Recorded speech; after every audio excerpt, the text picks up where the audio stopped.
Hello, I'm Jonathan Berry, Consulting Partner at InfoSec. In this recording, we're going to talk about why should you be interested in cybersecurity and potential places where you might start. In video 1, we explained exactly what cybersecurity was. Now we want to make it a bit more of the rubber hitting the road and help you understand how it's applicable to your business and the steps that you might take. Most effective cybersecurity begins with governance. So cybersecurity in many ways should be treated in the same way as other risks that the organisation faces. You have to identify what those risks are, manage them, treat them, mitigate them, whatever your process is, in order to remove those risks down to an acceptable level. Why would we do this? Well, all organisations have a responsibility to protect their information assets, and that can be from hardware through to soft copy information, and indeed protect privacy of information if you have client and staff information. This will help you meet your business objectives and effectively return some shareholder or stakeholder value. Now, it's at the governance layer that there is actually a duty to protect the organisation, and most critically, its reputation that will allow it to continue to operate in the market. And if you're a government agency, likewise maintain the credibility of your organisation. Responsibility also rests with the board to ensure that there's appropriate resourcing to actually achieve what the organisation needs to do in order to reduce cybersecurity risks. This could be anything from appropriate staffing through to funding of services or technology and processes to help reduce risk. How then do you embed cybersecurity governance into an organisation? Firstly, you may need to raise awareness across the organisation about what cybersecurity and cyber risks actually are. You need to know that you're doing the right thing, as security can sometimes be quite a soak for resourcing. It has to be tailored to meet the organisation's needs and move in parallel with other forms of risk management across the organisation. Equally, the governance layer needs to provide oversight of what is being done to ensure that the resourcing is adequate and that those risks are effectively being managed. For help in the management of cybersecurity, you can use things such as security standards. These might be written by government, they may be commercial, they could be international standards, or they could be industry specific. In the New Zealand government, the most common standards are the protective security requirements and the New Zealand Information Security Manual, although some might argue they're not actually standards. In the commercial world, the most common one is ISO 27001 and ISO 27005. Some standards can be purchased in order to implement them across your organisation, but you should also be cognizant, as I mentioned, of those that may be unique to your industry group. Now, there's a set of considerations that come in relation to standards. They may be hard and fast, leading to a compliance and non-compliance approach, or they may have risk management aspects to them. Risk management actually leads to more effective security and is a more refined and less blunt tool. These should be implemented at all layers where relevant across the organisation, depending on how the standard has been constructed. The benefit of a standard is that you gain many years of experience for all those parties that have contributed to creating the standard. These standards mature over time, so you're always buying into what effectively might be known as best practice or something that's most suitable for your organisation. You start by baselining the organisation against the standard, identifying where there are gaps, and then creating a roadmap, a prioritised roadmap, in order to get yourself compliant with the actual standard. You may wish to do this yourself, or you could potentially engage some form of expertise to help you get there. Some of the standards are free, some of them you may need to pay for. Associated with this is security operations. Now, what does this actually mean? Security operations is that activity that implements, monitors, and responds to the security controls that you may have established as a result of your risk management or implementation of a standard. It is effectively also risk management operations. This provides the day-to-day assurance that the risks you identified are being managed and that the controls are effective. In larger organizations, there may be teams doing this, or it could be outsourced to a service provider. Smaller organizations typically have an individual double hatting on this, or they've outsourced again to a service provider or a security specialist.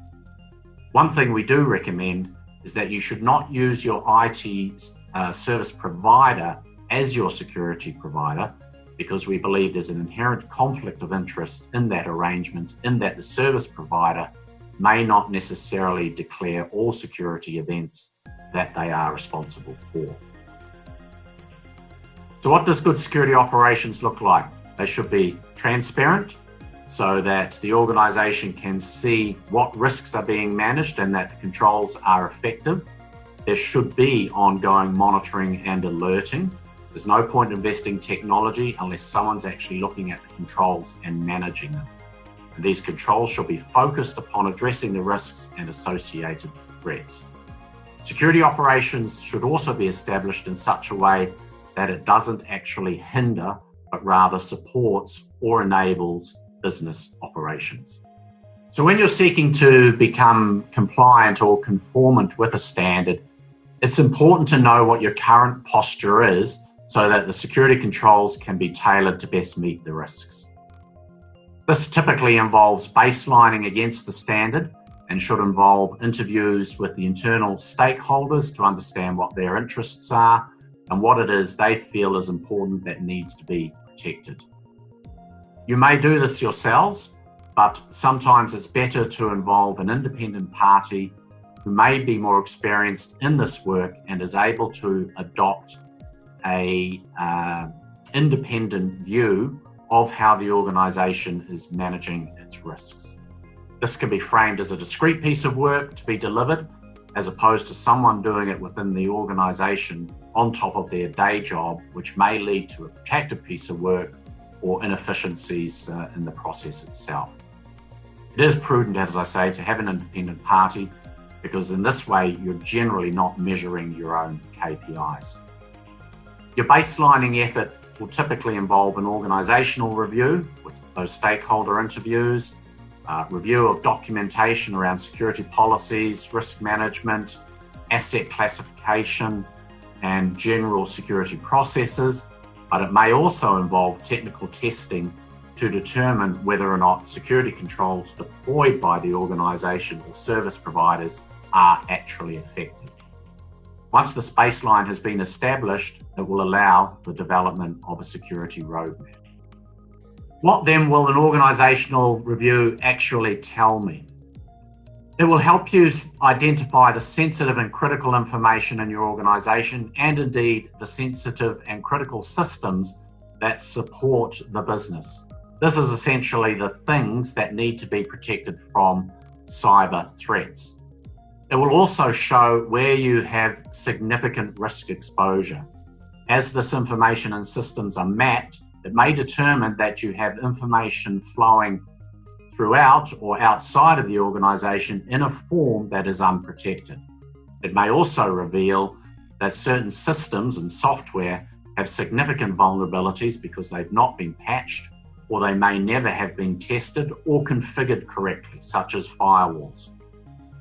The recommendations and gaps identified will allow you to construct the roadmap, which will allow you to move the organisation to a much more robust and secure cybersecurity posture.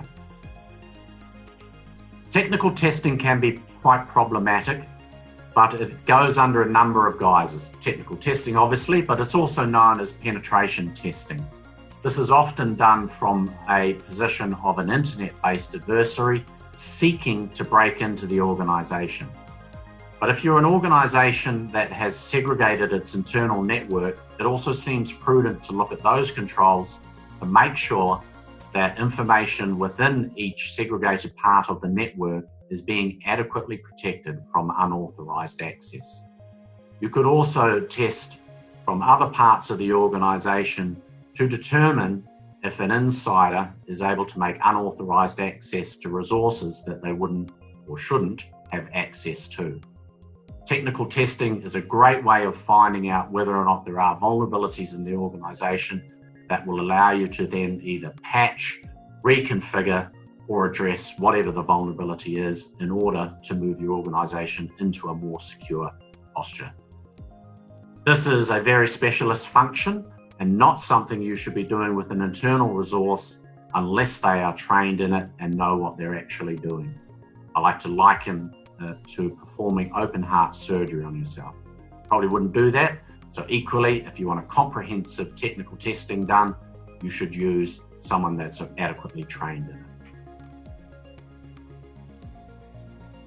There's much discussion about using cyber insurance in the market. Insurance is effectively just another risk management tool. It will allow you to transfer your risk to another party. So it needs to be understood in the context of your wider risk management. What cyber insurance will help you do is determine whether or not you are already in a secure position, but also help you identify what is important to your business. That may be the confidentiality of systems or information. It may be the availability of said systems.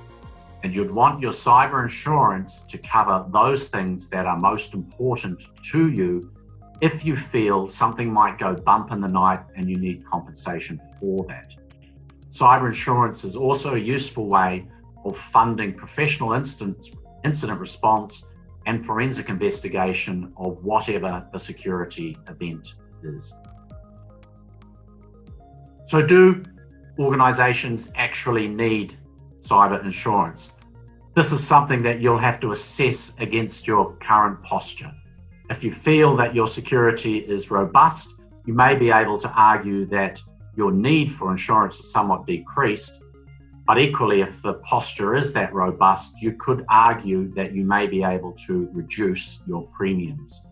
Typically, an insurer may want some sort of independent assurance around that. So organizationally, where do we start in actually getting security implemented across the organization? As mentioned earlier, board or executive buy-in is critical to obtaining management approval to advance on security initiatives, but equally to ensure that sufficient resourcing is going to be allocated. There may be a need to raise awareness about what cybersecurity threats and the need for cybersecurity are at the board or senior executive. Roles and responsibilities are going to be critical across the organisation. A RACI chart may be developed, but it's going to be very important that those are clear so that individuals know what their responsibilities are and able to deliver on these. Ultimately, the board or senior executive will have accountability for delivery of cybersecurity protections and risk management across the organisation. What then would the overall process be? We believe it's best to begin with an independent review of the organisation, and this should be supplemented by technical testing to give you a good view of all of the vulnerabilities in your architecture, your risk management processes, your security architecture, down to actual technical vulnerabilities. This review should provision you with recommendations that can be used to construct your prioritized roadmap or security roadmap that you then take to the executive or board and gain approval for and adequate resourcing to actually deliver on that. Make sure that these are clear and concise and demonstrate that how they are going to reduce cybersecurity risks for the organisation to achieve business benefit. That concludes our conversation around governance, risk and compliance in cybersecurity for organisations. Thank you for your attention.